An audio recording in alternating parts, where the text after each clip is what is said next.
Let's start from saying generally a few words about user-defined functions in Matlab.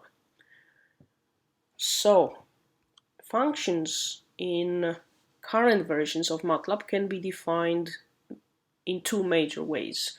So one is a separate file, and usually that file actually has to be located in the same place where the script is, which you will use to call your function, or then they can actually be part of your script file, but they have to be located at its very end.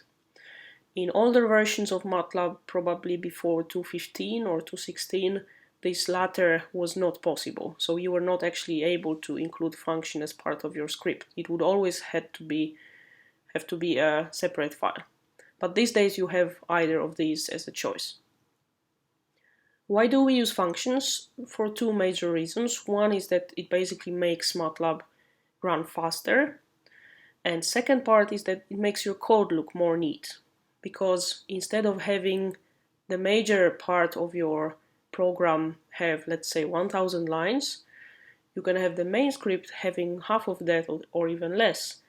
And the rest is just grouped into functions which you can look into, or somebody else who looks through your work, they can look into if they are interested more deeper how specific portion of your code was done or not. So then it's up to them.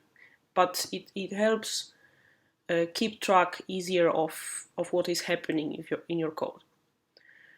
So what is most important is that functions are structured in a very specific way, and it is very important that always when you write your function, you follow the major rules. So the function will consist of a function definition line, it will have the body, and it may need end command at the end.